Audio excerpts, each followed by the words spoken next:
Graça e paz, meu amado.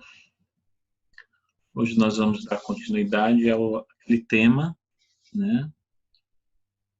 Vamos colocar aqui.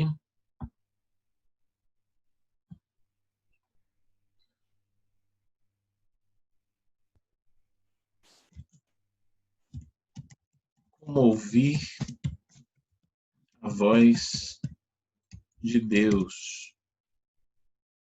Um tema onde muitas pessoas, elas se interessam, né? Porque realmente é um tema muito atraente, né? Como ouvir a voz de Deus.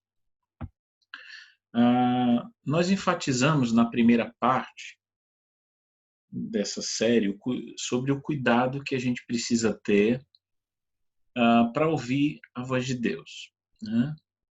Existe um grande perigo das pessoas ouvirem uma voz e associarem essa voz à voz de Deus, né? Pior do que não ouvir a voz de Deus é você ouvir uma voz que não é de Deus e achar que é Ele que está falando, né?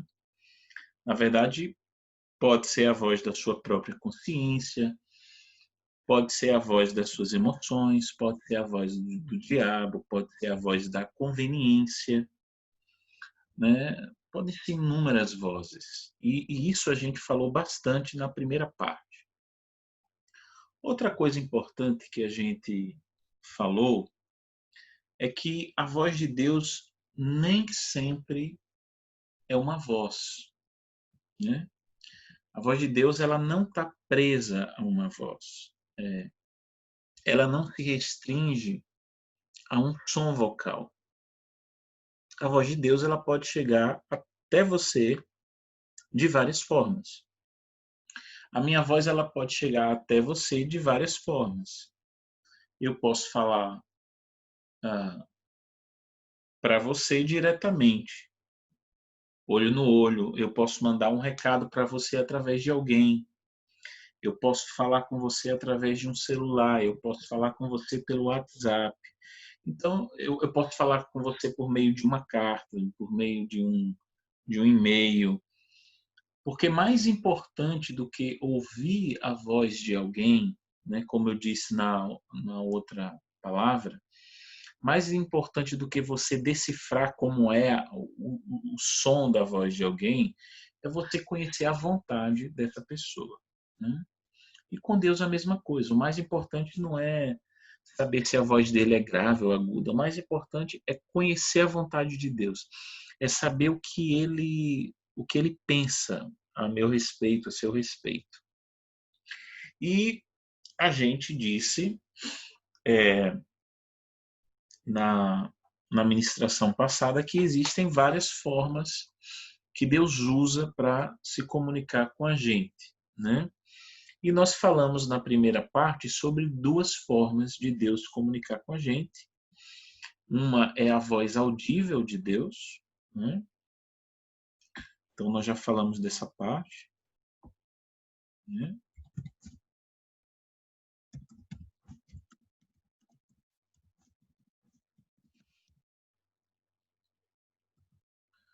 E a outra é a voz do Espírito Santo, né? Que é que é diferente dessa voz audível, né? Essa parte da voz audível de Deus, a gente disse que não é uma forma comum que ele usa. E a gente explicou os motivos dele não usar, que a gente entende que ele não usa tanto, né? E como funciona, a gente explicou. E a outra forma, a gente também detalhou sobre essa voz do Espírito. Hoje eu quero falar de mais duas formas que Deus usa para se comunicar com a gente, né? Antes de falar dessas duas formas, eu gostaria de responder uma pergunta que uma pessoa me fez essa semana sobre a parte 1 dessa série, né? Essa pessoa perguntou sobre a voz do Espírito Santo, né? E ela me questionou o seguinte: pastor, por que que a voz do Espírito Santo, você disse, afirmou, que é no interior da pessoa, né? Porque na outra palavra eu disse que a voz do Espírito Santo é algo no interior da pessoa. E, meu amado, isso não é um achismo, né? E nem eu estou falando isso com base nas minhas experiências, mas é com base numa exegese bíblica que eu fiz e eu percebi que existem vários pontos que a Bíblia me dá condições de falar que a voz do Espírito Santo é uma voz no nosso interior. Não vai dar para me aprofundar, porque o objetivo dessa palavra é outro, né? É trazer as inúmeras formas que Deus usa para se comunicar com a gente. Mas eu não posso deixar passar em branco. Então, um dos pontos é que se você pegar os textos em que o Espírito Santo falou, a maior parte dos textos, você vai perceber que só a receptora da mensagem é que ouvia o recado, né? As outras pessoas não, que estavam por perto, né? Então, só a pessoa que recebia a mensagem é que, de fato, ouvia o recado, entendia o recado, né? Então, isso é um ponto para a gente entender que a voz do Espírito Santo é uma voz no nosso interior, porque só a própria pessoa que percebe, né?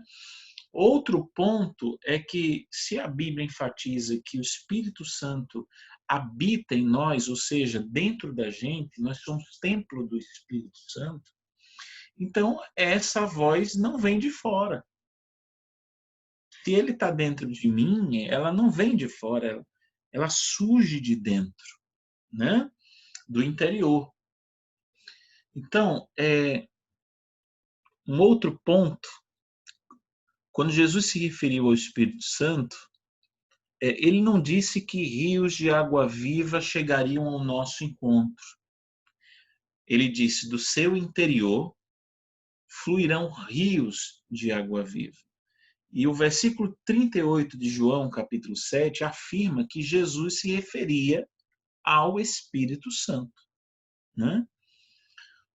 São vários pontos. Um outro ponto é que Romanos 8 diz que o Espírito Santo testifica ao nosso espírito. Aí eu pergunto a você, o nosso espírito está fora da gente ou dentro da gente? Está dentro da gente. Então a mensagem é direcionada no interior, né? Então, por vários e outros pontos também, eu chego à conclusão de que a voz do Espírito Santo é uma voz interior, certo? Eu não quero aqui dizer que eu não estou empurrando goela abaixo para ninguém. Tem pessoas que não acreditam nem que Deus fale. E eu respeito o posicionamento das pessoas, né? Mas eu falo daquilo que eu entendo, não por um achismo, e nem apenas com base em uma fé, mas com base na interpretação que eu faço das Sagradas Escrituras. Ok? Então vamos lá. Agora que eu acredito que respondi a dúvida dessa pessoa, deixa eu falar sobre mais uma forma que Deus usa para se comunicar com a gente, né?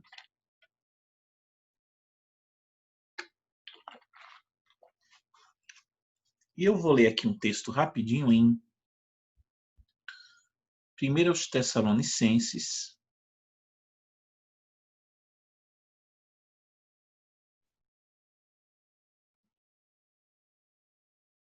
capítulo 5, versículo 20 e 21. Diz assim: não tratem com desprezo as profecias, mas ponham à prova todas as coisas e fiquem com o que é bom. Fiquem com o que é bom. Não tratem com desprezo as profecias, né? Então, a gente chega à conclusão que Deus fala através dos profetas. E eu queria um pouquinho do seu tempo para explicar essa questão, porque ela é muito complexa, né? Onde nós vivemos numa época em que nós vivemos os extremos, pessoas que não acreditam que Deus fala através das profecias e outras que vivem em função das profecias, né?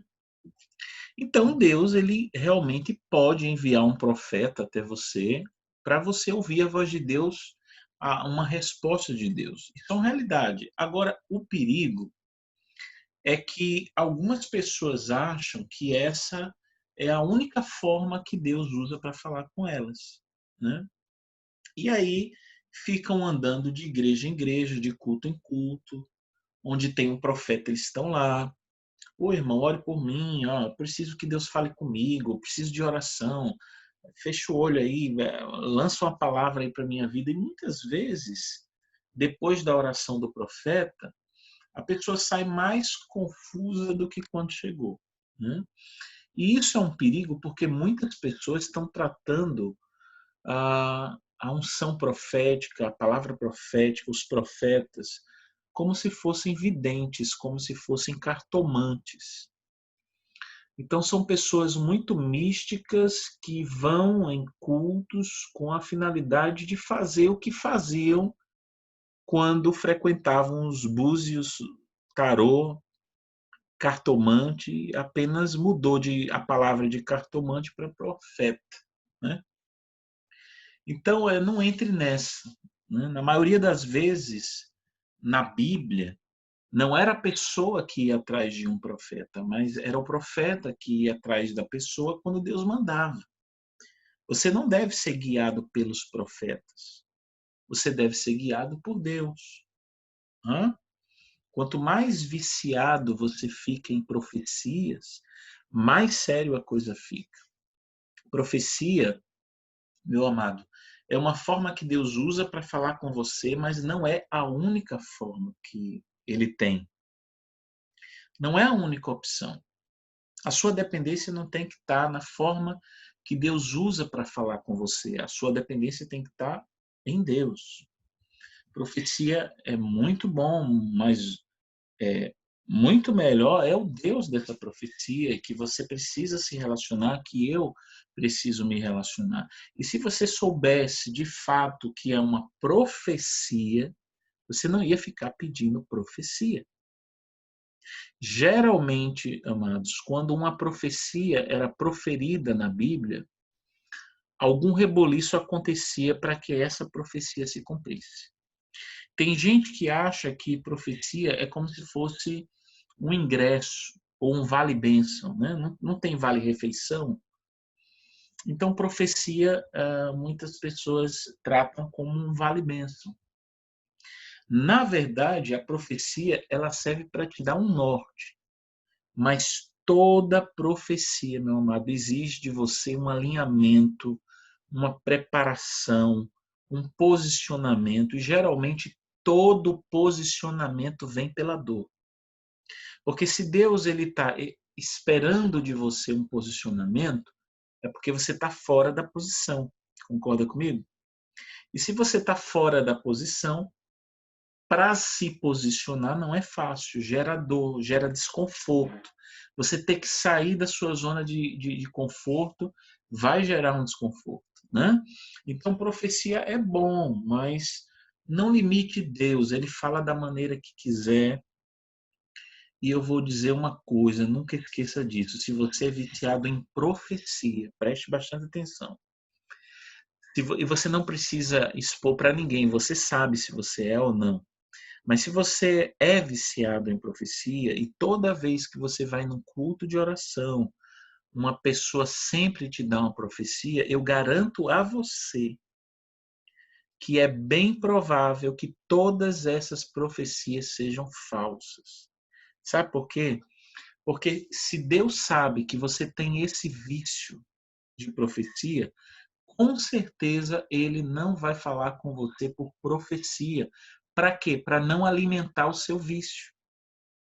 Então, uma pessoa viciada em profecia, existe uma probabilidade muito pequena de Deus falar com ela por profecia, porque Deus não vai alimentar esse hábito, esse vício que precisa sair da vida dessa pessoa, ok? Deixa eu falar mais alguma coisa assim sobre profecia, porque é um campo muito assim, muito mal falado, né? Então, eu queria mostrar aqui um texto em 1 de João.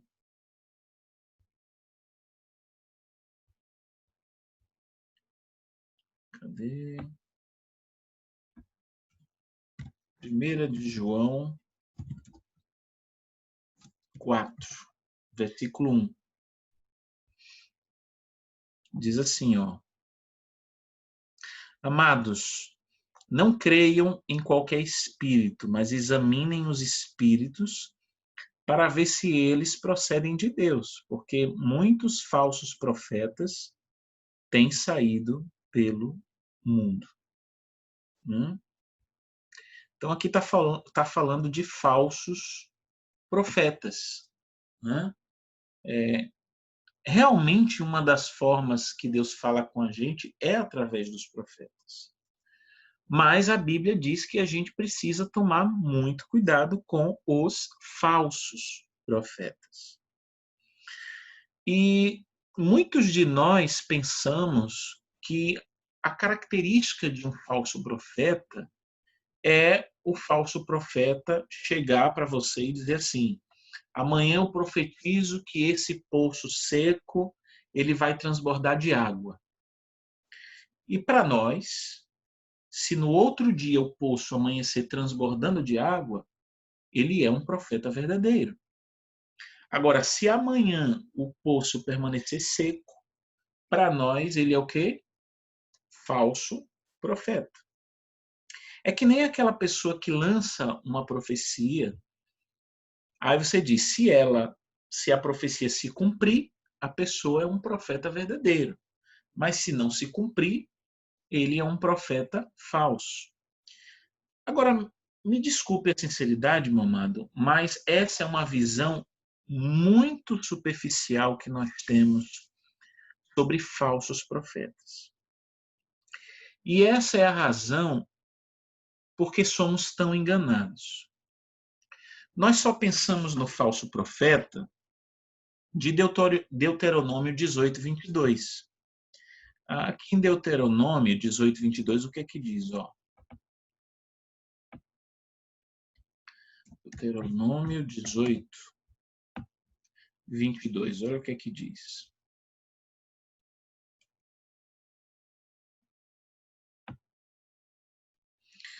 Se o que o profeta proclamar em nome do Senhor não acontecer nem se cumprir, essa mensagem não vem do Senhor. Aquele profeta falou com presunção, não tenham medo dele. Então, vamos lá. Muita gente só conhece um falso profeta por essa faceta, né? Mas tem o falso profeta mais sutil, que é o mais perigoso. É como aquele hipertenso. Tem aquele que, quando a pressão está alta, ele sente dor na nuca, ele sente dor de cabeça, ele sente gastura no corpo. Mas tem aquele hipertenso que é assintomático. Ele está com a pressão alta, mas nenhum sintoma avisa que ele está daquele jeito. Né? Esse falso profeta, de Deuteronômio 18, é o falso profeta que é fácil de identificar. É quando ele diz assim, vai acontecer tal coisa, e não acontece. Aí a gente diz o quê? É um falso profeta. Ou então ele diz, vai acontecer isso. E se acontecer, a gente diz, esse sim é um verdadeiro profeta. Mas você precisa conhecer o profeta do capítulo 13 de Deuteronômio. Capítulo 13, olha o que diz aqui.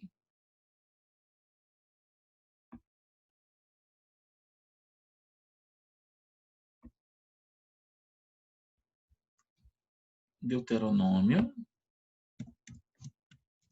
capítulo 13, do 1 ao 3. Diz assim, ó: se aparecer entre vocês um profeta ou alguém que faz predições por meio de sonhos e lhes anunciar um sinal miraculoso ou um prodígio, e se o sinal ou prodígio de que ele falou acontecer, tá entendendo? O profeta falou algo ou disse algo e a coisa acontece. E ele disser: vamos seguir outros deuses que vocês não conhecem e vamos adorá-los, não deem ouvidos às palavras daquele profeta ou sonhador. O Senhor, o seu Deus, está pondo vocês à prova para ver se o amam de todo o coração e de toda a alma. Então, meu amado,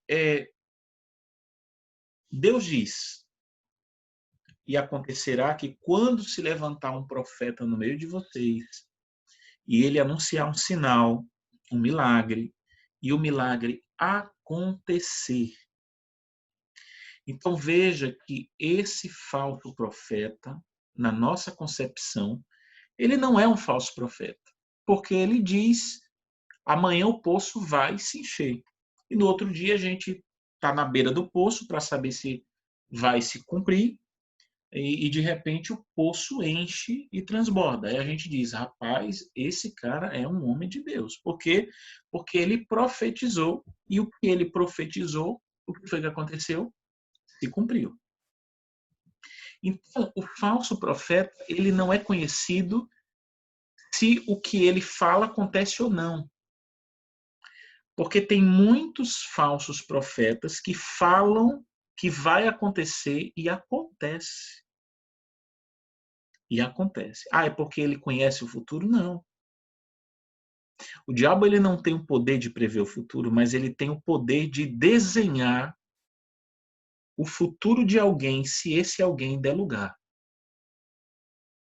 Então ele lança uma palavra e ele vai manipulando a pessoa através de decisões erradas para que aquilo que ele falou lá atrás aconteça lá na frente. Então, o falso profeta, você não deve identificar apenas que um falso profeta é aquele que diz que vai acontecer e não acontece. Mas existe o falso profeta que diz que vai acontecer e acontece, e não deixa de ser falso profeta. Então, o que é um falso profeta ou uma falsa profecia? Quando a gente lê Deuteronômio, ele fala que esse profeta ele leva a pessoa a adorar outros deuses. Então, você identifica, não é apenas naquela questão de vai acontecer ou não vai acontecer, mas quando aquela profecia ou aquele profeta direciona você a adorar algo além de Deus. Então, o que é um falso profeta ou uma falsa profecia? É a profecia que não está alinhada com a palavra de Deus. É a profecia que estimula você a adorar outra pessoa além de Deus ou outra coisa, né? E então, às vezes, a gente quer tanto uma coisa ou tanto alguém, e esse algo é para a gente mais importante do que Deus. Esse alguém para a gente é mais importante do que Deus. Nesse caso, se você tem alguém que é mais importante do que Deus, ou algo que é mais importante, você recebe uma profecia que motiva essa coisa na sua vida, que motiva essa pessoa dentro da sua vida, não veio de Deus. Porque Deus não manda recado para a gente se tornar servo de alguma coisa ou servo de alguém. Então, a gente precisa tomar muito cuidado com essa questão da profecia. Porque, às vezes, a profecia ela pode vir para estimular insinuações, propostas que as nossas emoções já estão escravizadas por aquilo ali. E se você perceber na Bíblia, A profecia geralmente aparece na nossa vida para trazer desconforto, para nos reposicionar para a vontade de Deus. Mas as profecias que a gente ouve mais são profecias que alisam o ego das pessoas.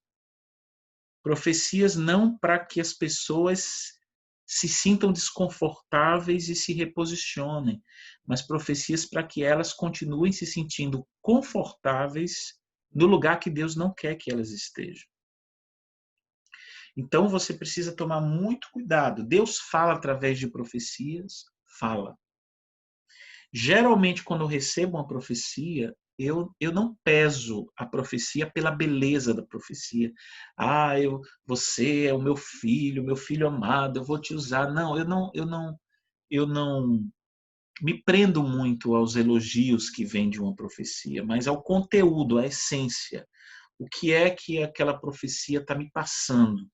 E se aquilo que está sendo passado para mim serve para eu continuar, porque eu me conheço, você se conhece, você sabe o que você tem que mudar, eu sei no que eu tenho que mudar, e se aquela profecia que eu estou recebendo, ela apenas está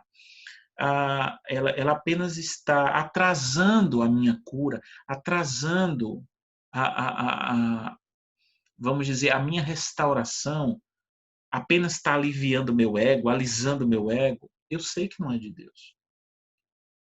Se essa profecia vem com o intuito de colocar algo na minha vida que eu tenho como mais importante do que Deus, alguém mais importante do que Deus, eu sei que não foi Deus. Se essa profecia vem apenas para alisar as minhas emoções por algo que eu quero tanto, mas apenas porque eu quero, eu sei que não veio de Deus. Então você não deve se prender apenas à profecia, aquela que diz que se acontecer é de Deus, se não acontecer não é de Deus. Não. Você precisa tomar muito cuidado, porque é muito mais sério do que você imagina.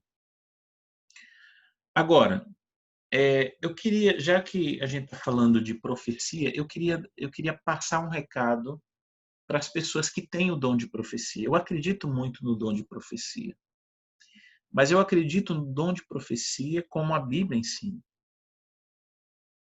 Eu acredito no dom de profecia não como um meio de adivinhação.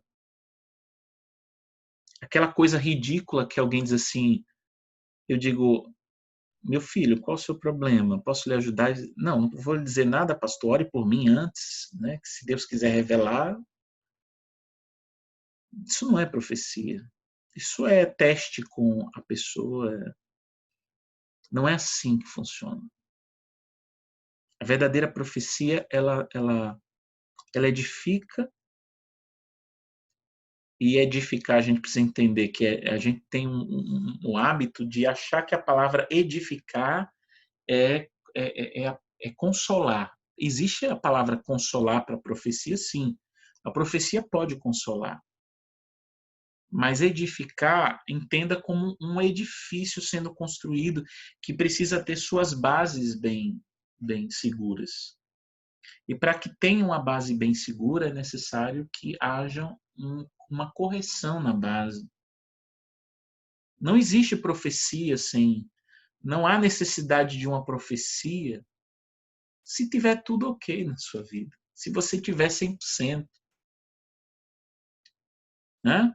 Mas eu quero dar um recado para a pessoa que entende que tem esse dom. É um dom muito, muito lindo da parte de Deus e eu creio plenamente. O que eu quero falar é muito sério. Eu quero dar 2 dicas importantes para quem tem esse dom. O dom de profecia nunca pode ser utilizado para si mesmo, né? Então sempre é para o outro. Você não pode se profetizar, você usa esse dom para beneficiar a vida do outro, e quando eu digo beneficiar, até quando vem uma profecia dura, vai beneficiar em algo. Né? Mas eu quero dar 2 conselhos para quem tem esse dom. O primeiro é o seguinte: o que mais um profeta precisa ter não é unção. O que mais um profeta precisa ter é isso daqui, ó. Equilíbrio espiritual. A gente está falando da profecia, a gente nem colocou aqui como terceiro. Equilíbrio espiritual. Sabe por quê? Sabe qual é o maior desafio de um profeta? O maior desafio de um profeta é aprender a não dizer nada quando alguém pede oração para ele. Então, o maior desafio de um profeta é aprender a não dizer nada quando alguém pede oração para ele. Geralmente, meu amado, uma pessoa que pede oração a um profeta, essa pessoa fica esperando do profeta alguma direção, alguma profecia. E se esse profeta ele não tiver cuidado, ele sempre vai se sentir tentado a falar alguma coisa, a profetizar alguma coisa, porque se ele não disser nada, aquela pessoa vai achar que eu perdi a unção profética, alguma coisa eu tenho que falar, a pessoa está esperando de mim a uma palavra e eu preciso dizer alguma coisa. É por isso que eu falo que o grande desafio e a grande virtude de um profeta é ficar calado no momento que precisa ficar calado. Porque a unção profética, ela não surge toda hora na vida do profeta. São momentos pontuais para a vida de alguém. Mas não que toda hora você tem que estar profetizando. Não é assim que funciona, não existe isso. Né? E é numa dessas que surgem as conhecidas profetadas. A necessidade de sempre o profeta ter alguma profecia para lançar. Isso é muito perigoso. Então, cuidado, você que tem esse dom. Porque nós vamos prestar conta de cada palavra que saiu da nossa boca, principalmente quando nós usamos o nome de Deus. Isso é muito sério. Muito sério. E o segundo conselho que eu poderia dar para alguém que tem esse dom é o seguinte: o dom de profecia, não sei se você sabe disso, ele possui 3 níveis. O dom de profecia possui 3 níveis.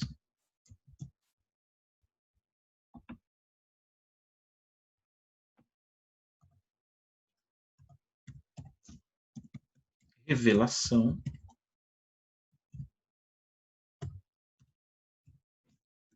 interpretação e aplicação.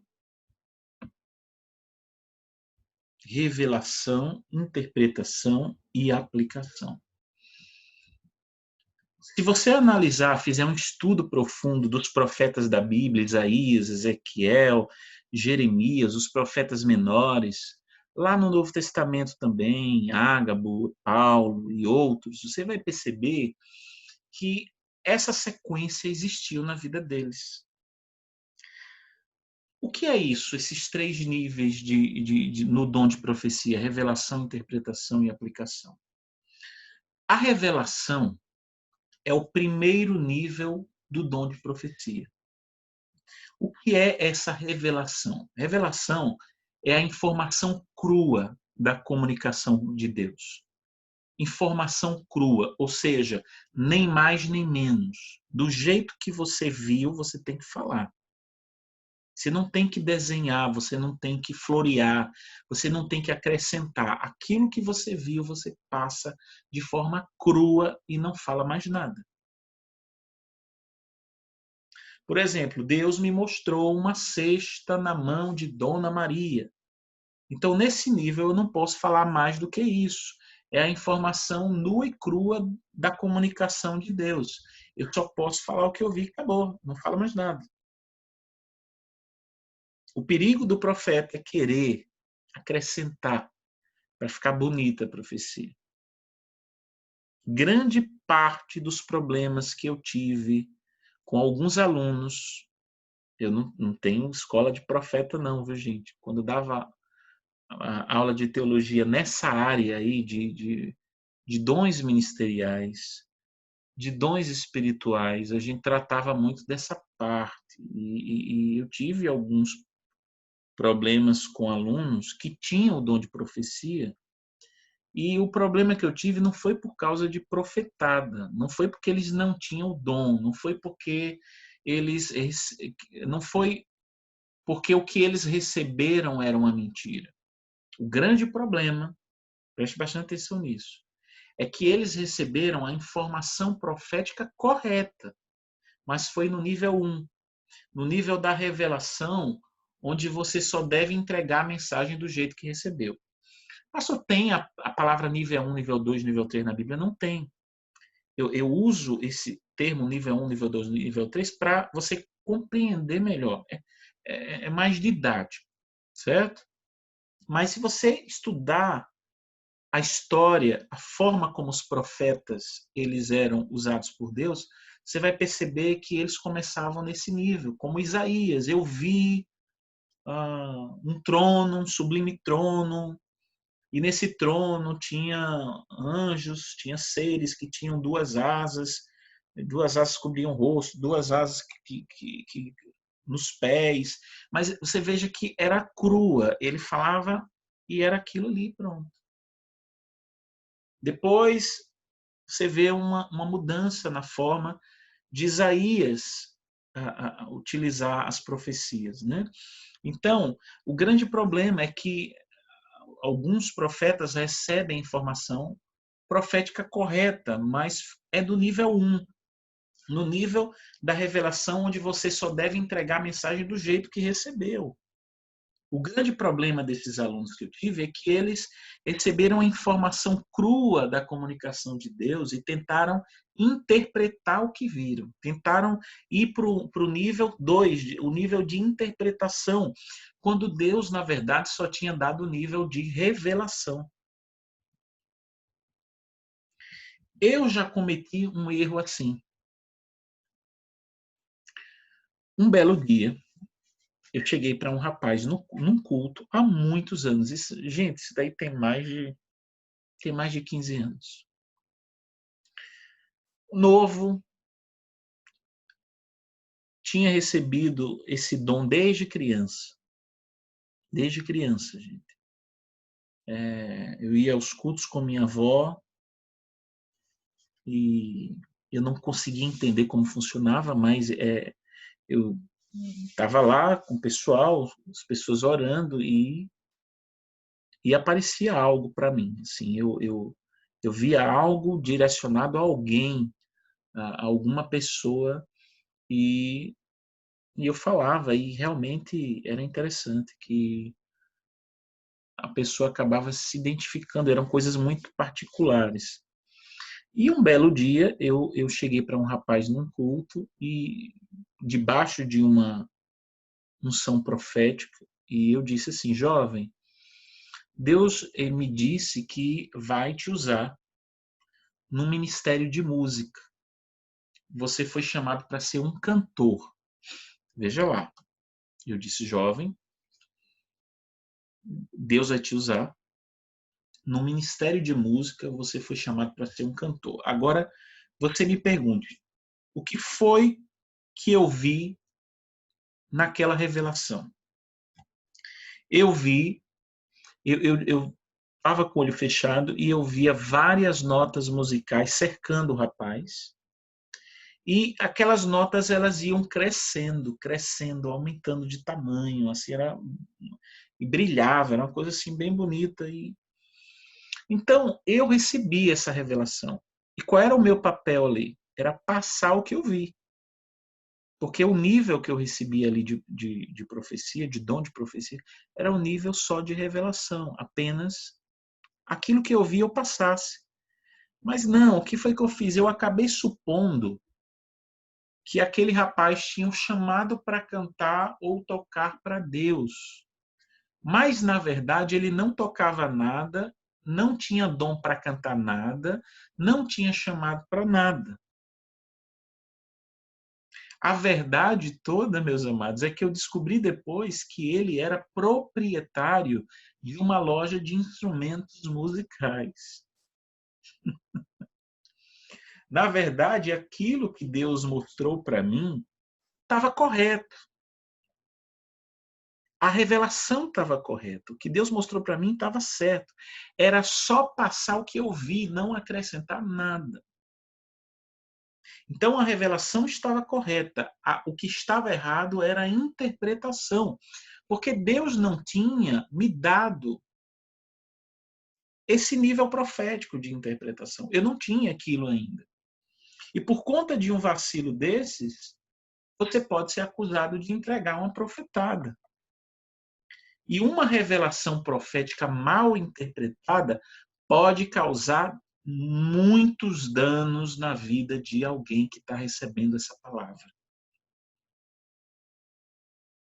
Então, você precisa tomar muito cuidado. Então, o dom de profecia tem 3 níveis: revelação, interpretação e aplicação. A revelação é a informação crua da profecia. O que você viu, passe e acabou, não fale mais nada. A interpretação é a ferramenta para decifrar a profecia. O que aquilo simbólico que você viu significa.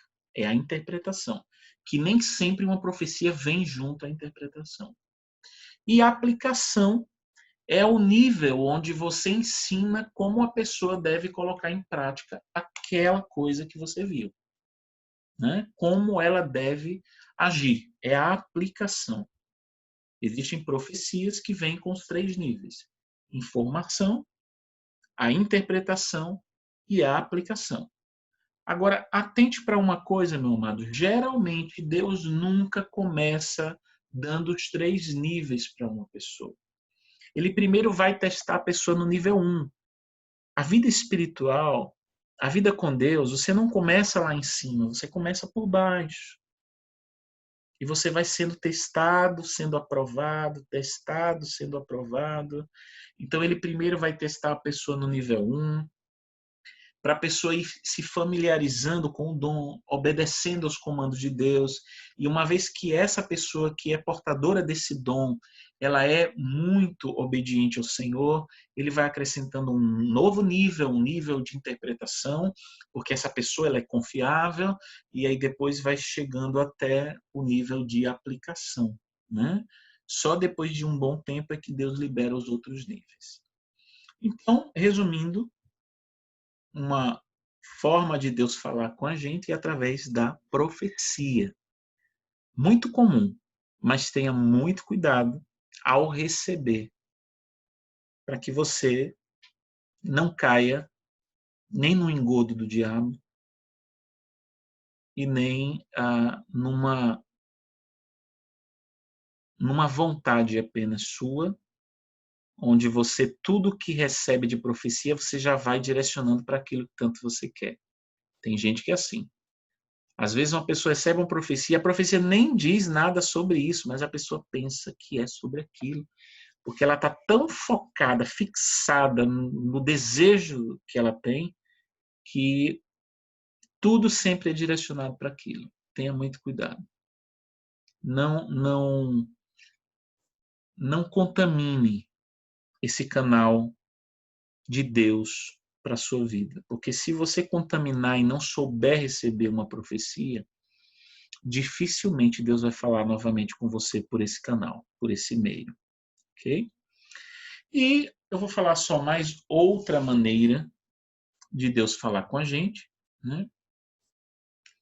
Está lá em Mateus capítulo 2.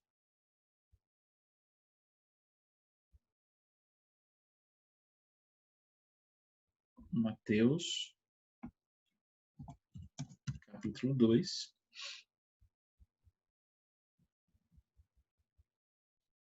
11 e 12. Ao entrarem na casa, viram um menino com Maria, sua mãe, e prostrando-se o adoraram. Então abriram os seus tesouros e lhe deram presentes, ouro, incenso e mirra.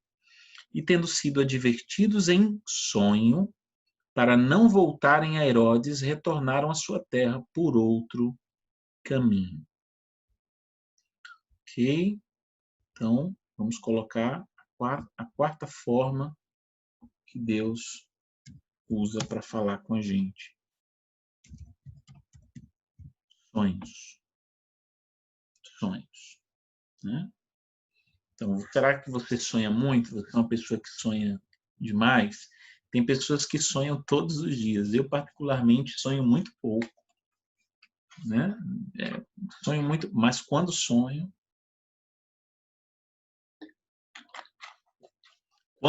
sai da frente. Né? É bom quando a pessoa não sonha muito, né? Porque o canal não está manchado. Né? Quando você sonha demais, é tanto sonho que você fica confuso no meio de tanto sonho. Mas Deus também pode falar com a gente através dos sonhos, e isso é comum. É um meio muito comum que Deus se utiliza para se comunicar com a gente. Entenda, viu? Um sonho, ele pode ser a voz de Deus para a sua vida num determinado momento. Agora tem um probleminha. Qual, pastor? É porque existem pessoas que acham que todos os sonhos que elas têm é de Deus. Sonhou, já quer saber o que significa a interpretação. Pastor, eu tive um sonho assim, assim, assim, assim. Qual é a interpretação? Pastor, eu tive um sonho horrível, horrível, horrível. Foi um pesadelo horrível, pastor. O que é que Deus está querendo falar para mim? E às vezes o que Deus está querendo falar para você é só para você parar de comer demais de madrugada, para não ter mais pesadelo. Né? A gente precisa tomar muito cuidado para não espiritualizar todos os nossos sonhos. Nem todo sonho é Deus falando com você. Apesar de que eu acredito que Deus fala por sonhos. Apesar de Freud ser ateu, mais uma vez não sou expert nisso, né? Aqui com certeza falaria com muita maestria, com muita desenvoltura a doutora Luciana, né? Ou até a doutora Vanessa, falariam muito bem sobre essa questão. Mas, como eu estou sem essas pessoas que são especialistas na área, eu vou assim dar o meu pitaco, assim, mas não vou me aprofundar porque eu não tenho autoridade para isso. Então, apesar de Freud ser ateu, não quer dizer que tudo que ele escreveu estava errado. Né?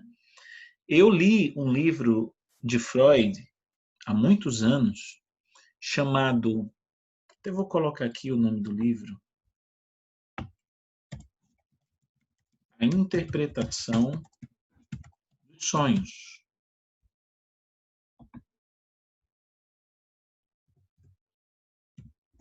Sigmund, eu acho que é assim que escreve, Freud. Né? E, em parte, o que ele fala no livro, eu assim concordo plenamente, por experiência. Ele diz o seguinte, Freud fala nesse livro que os sonhos são restos do dia. Olha que coisa interessante. Os sonhos são restos do dia, ou seja, algo que aconteceu com você pelo dia pode reverberar durante seus sonhos.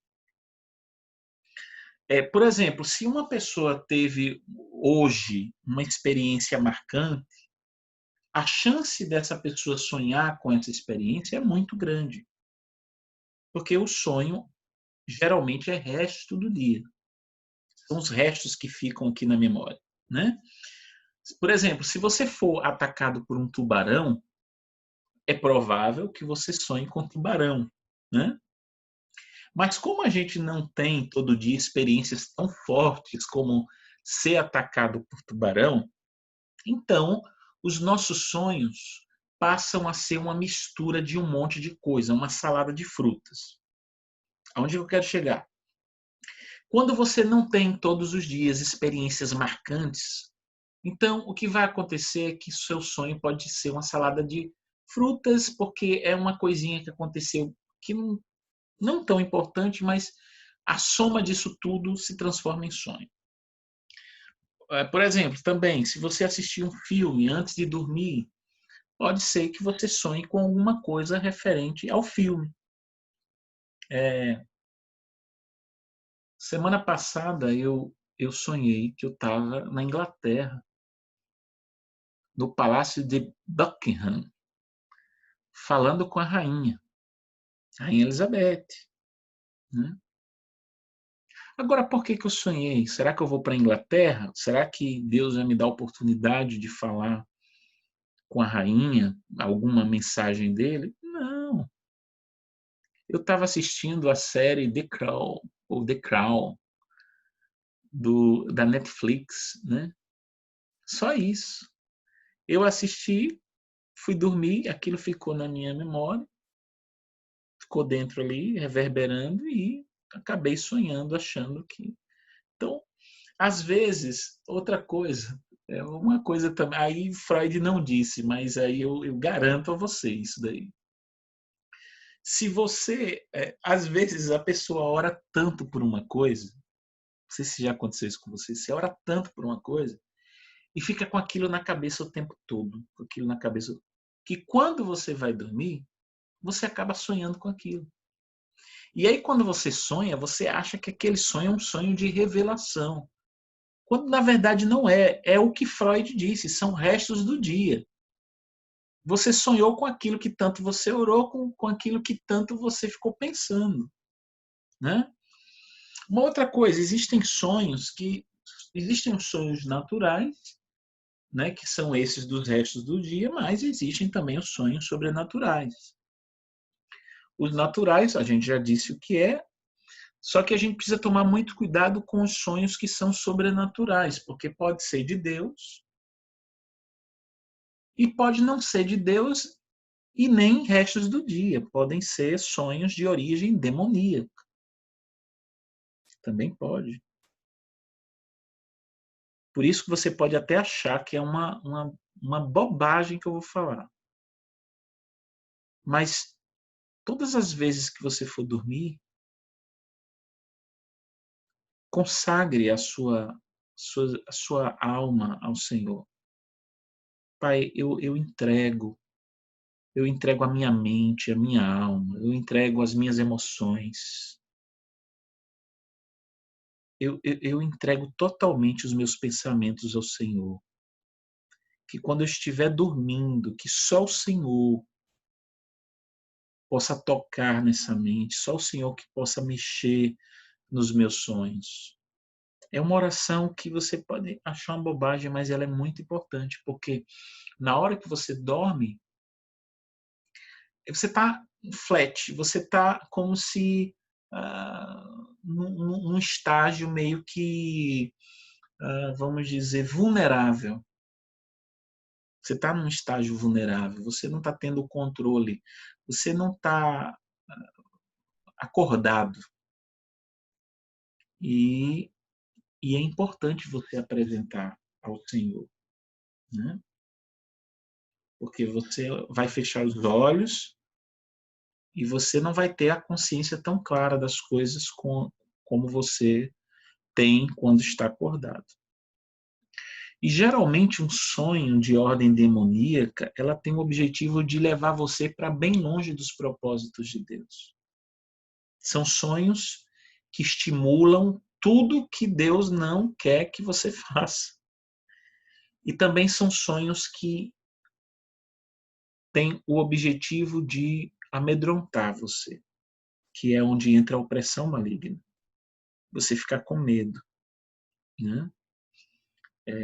São sonhos que não se alinham com a palavra de Deus. Né? Agora, se você tiver um sonho que você entende que é de Deus, mas você não tem certeza que é de Deus, você acredita que é, mas você não tem essa certeza. O mais correto é você não se mover por causa desse sonho. mas é você esperar outras confirmações. Ah, pastor, mas como eu posso saber quando é de Deus e quando não é de Deus? Então, no próximo encontro, eu vou te dar essa resposta. E, além disso, nós vamos falar mais 4 formas que Deus usa para se comunicar com a gente. Eu espero que essa palavra simples tenha acrescentado algo de bom para a sua vida, né? E nós nos veremos no próximo encontro. Que Deus te abençoe.